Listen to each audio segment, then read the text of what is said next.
excited to talk about a very special form of art called henna or mehndi with one of the most talented and celebrated henna artists here in Melbourne, Australia. Did you know that the origin of henna comes from a Sanskrit word called mendika, which refers to the henna plant that produces the red dye? The origins and the beginning of the use of henna dates back to ancient Babylon and Egypt, and it made its way into India in the 4th century.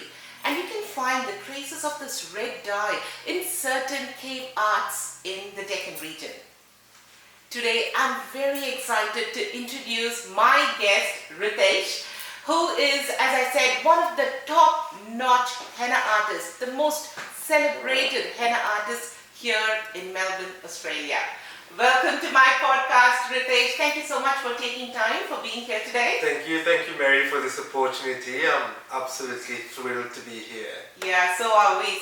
Thank you, because I know you're so busy, especially weekends are like super duper busy, where almost every bride, trust me, every bride here in Australia wants their henna done by Ritesh. So thank you for taking this time for having this conversation. Thank you. To begin with, Ritesh, do you want to tell me and our viewers something about yourself and what you do?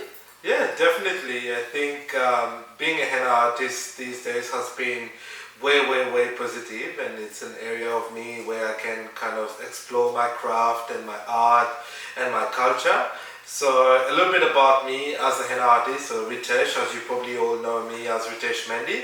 I started this career, I would say, around 15 years ago. I was still, around 8, 9, 10 years old, where I was looking into, henna in form of our tradition in weddings and all of that. Mm-hmm. So about me, I started that career at a very young age, and I went through and did all my professional academic work as well. So during the day, I work as an electrical engineer. Wow. And during, the weekends and after work, I'm your henna artist. Wow, that's amazing. Can you believe it?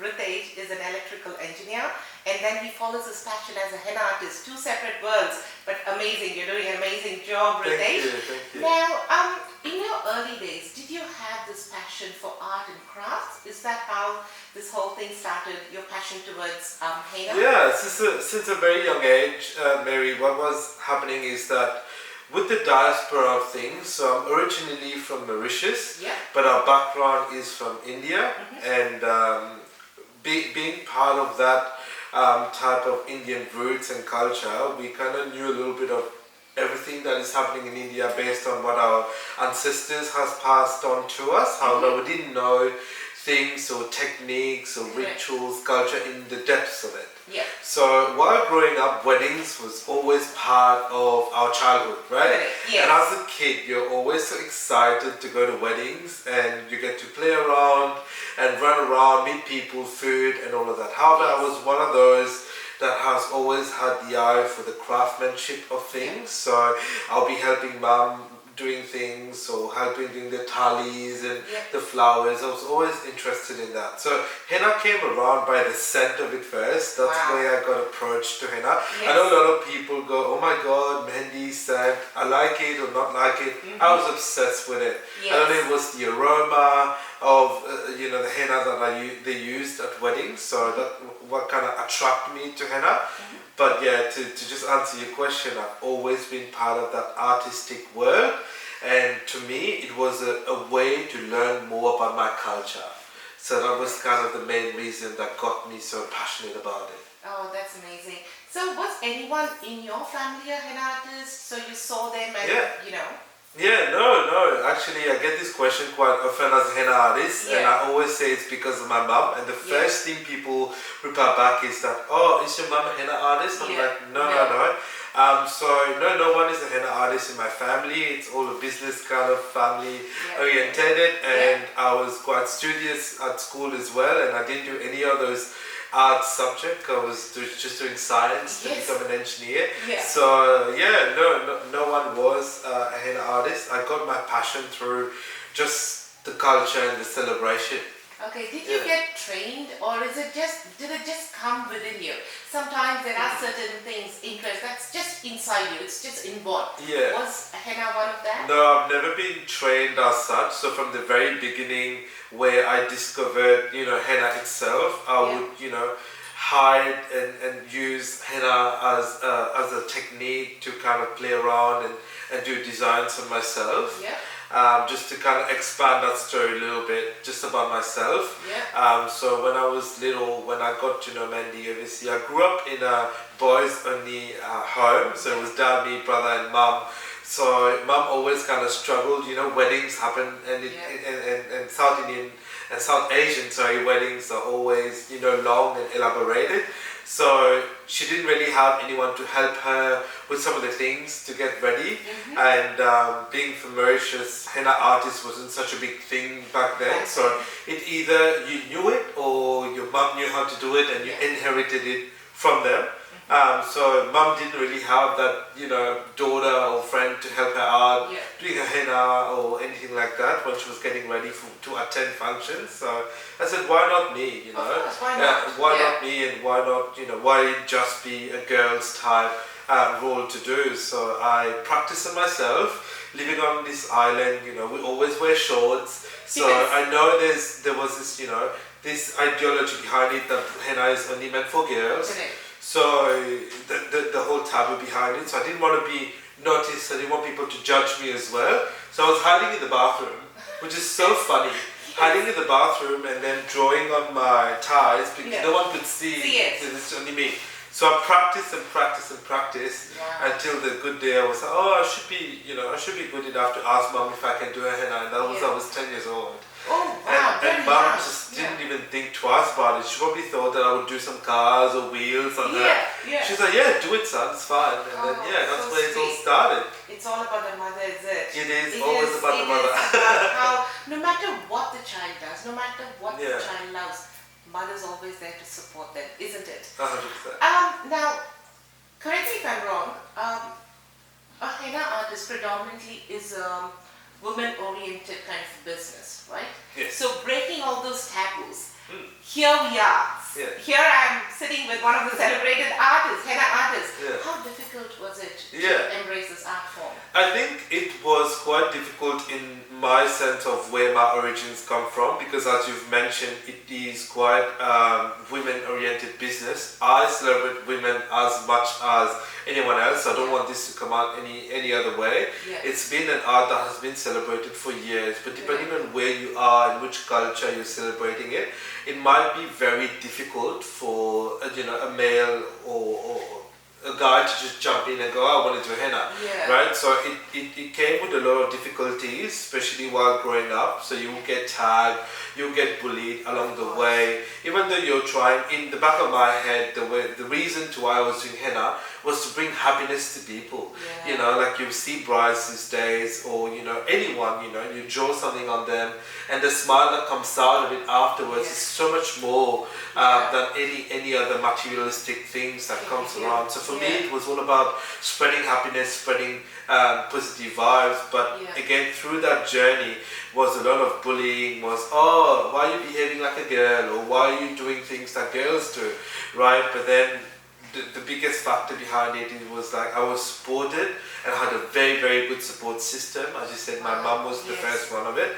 And here we are today, breaking those barriers. Till date, you get challenges where, you've been booked for a wedding and you rock up at the event, they're like, where's the girl that is doing the mehndi? I was like, oh my God, does it happen? It does happen. So I had to kind of alter my, my social media and all of that just to kind of display that, hey, I'm a male henna artist, and it's written clear out there on my page, just so that, sometimes you have to understand and respect people's decision of not going for an artist. But what I want to voice out is that it's not about the gender of the art, it's about whoever's delivering the artist and about the art form.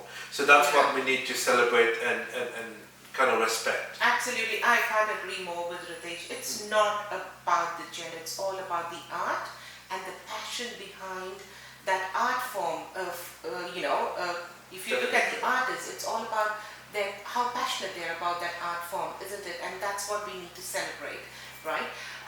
Ritesh, every other bride, as I said, here in Melbourne wants Ritesh to be their henna artist. So, how do you come up with the designs, right?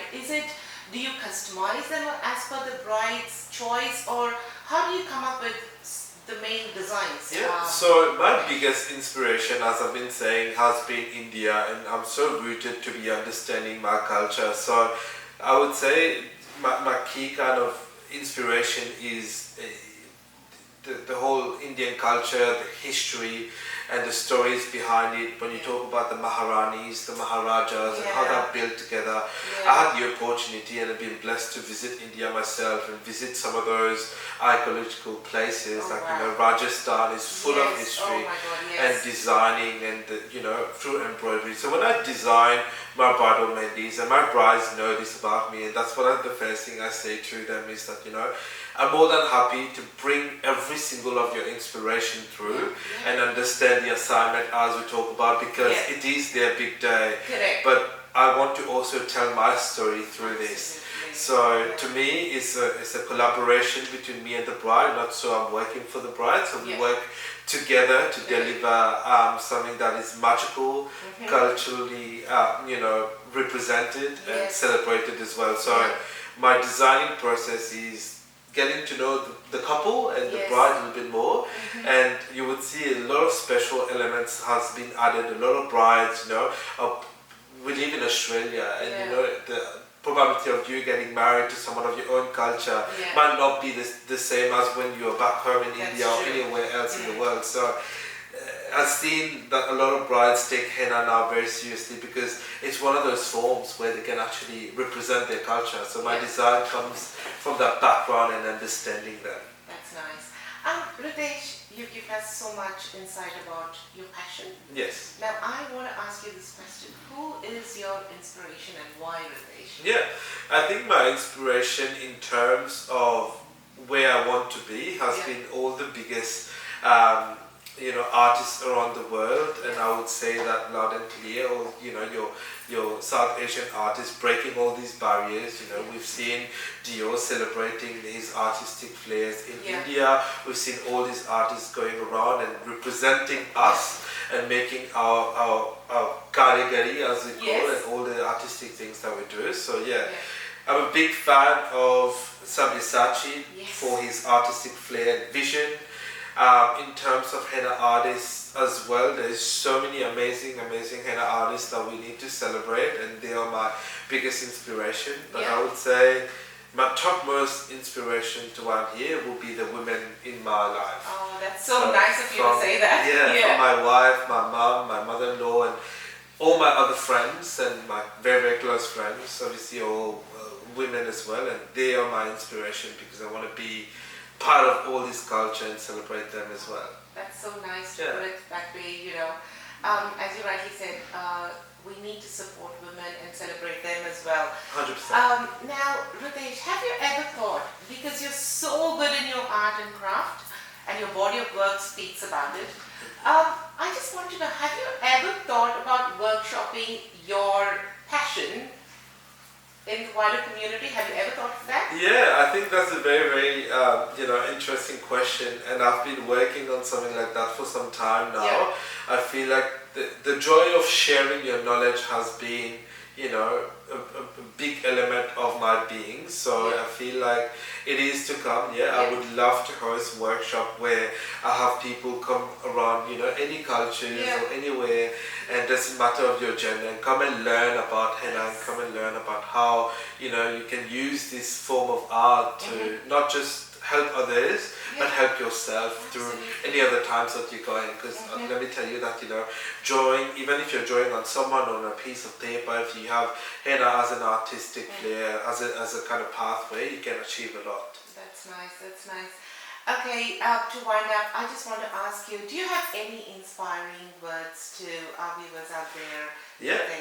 Yeah, so I feel like with mehndi, obviously a lot of people think that it is, a street art, but to me it has brought me a lot of creative flair and opened a lot of doors. I'm here today doing an interview about it as well.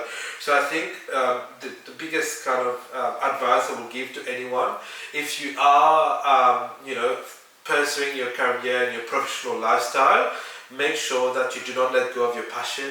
Keep very, very strong. As much as you can go through your passion, as you know, either in the side or full time, you'll be able to keep thriving and learn about yourself more. So I think that's that's such a good piece of advice, because as you rightly said, all of us are here, we have our own professions, but as you rightly said, everyone has a passion. You just need to understand what it is and just, you know, just prod along and go towards it and achieve it, isn't it? Don't think twice. Don't think twice, just like our dear Riteshs. As I said, he is one of the most celebrated henna artists. I can't vouch for it anymore. He is so good at his work.